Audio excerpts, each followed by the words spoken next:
ಆರೋಗ್ಯ ಮತ್ತು ಕುಟುಂಬ ಕಲ್ಯಾಣ ಇಲಾಖೆ ವತಿಯಿಂದ ರಾಷ್ಟ್ರೀಯ ರೋಗವಾಹಕ ಆಶ್ರಿತ ರೋಗಗಳ ನಿಯಂತ್ರಣ ಕಾರ್ಯಕ್ರಮ ಮತ್ತು ಮಲೇರಿಯಾ ವಿರೋಧ ಮಾಸಾಚರಣೆ ಸಾಲಿಗ್ರಾಮದ ಸಮುದಾಯ ಆರೋಗ್ಯ ಕೇಂದ್ರದಲ್ಲಿ ಹಮ್ಮಿಕೊಂಡಿದ್ದು, ಹೆಚ್ಚು ಸಮಾನತೆ ಜಗತ್ತಿಗೆ ಮಲೇರಿಯಾ ವಿರುದ್ಧದ ಹೋರಾಟವನ್ನು ತೀವ್ರಗೊಳಿಸೋಣ ಎಂಬ ವ್ಯಾಖ್ಯಾನದಡಿ ಮಲೇರಿಯಾ ರೋಗದ ಬಗ್ಗೆ ಅರಿವು ಮೂಡಿಸಲಾಯಿತು.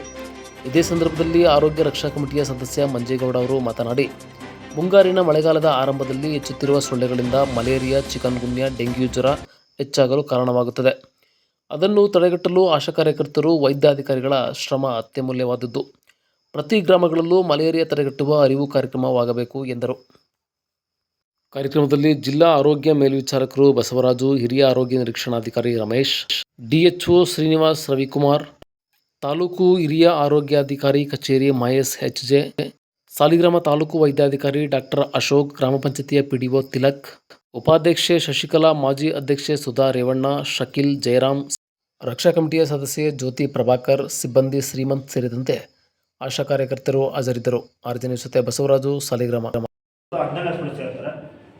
ಇವ್ರಿಗೆ ಸಮಿತಿಗೆ ಯಾರು ಇದ್ದಾರೋ ಸರ್ ಇಲ್ಲಿ ಅವರು ದಯವಿಟ್ಟು ಹಳ್ಳಿಗಳಲ್ಲೂ ಸ್ವಲ್ಪ ಸರ್ಚ್ ಮಾಡಿ ಅವ್ರ ಮೇಲೆ ಕೆಲಸ ಮಾಡಿಸ್ಬೇಕು.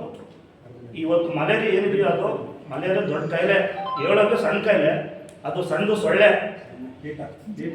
ಕೀಟ, ಚಿಕ್ಕದು ನೋಡೋಕ್ಕೆ ಅದು ಮನುಷ್ಯನ್ನೇ ತೆಗೆದುಬಿಡ್ತದೆ. ಅಷ್ಟು ನೋಡೋಕ್ಕೆ ಸಣ್ಣದು ಮನುಷ್ಯನ ತೆಗಿತದೆ. ಅದನ್ನು ಒಂದು ಮುನ್ನುಡಿ ತಿಳಿಸಿ ಮಾಡಿ ನನಗೆ ಕರೆದು ನಮ್ಮ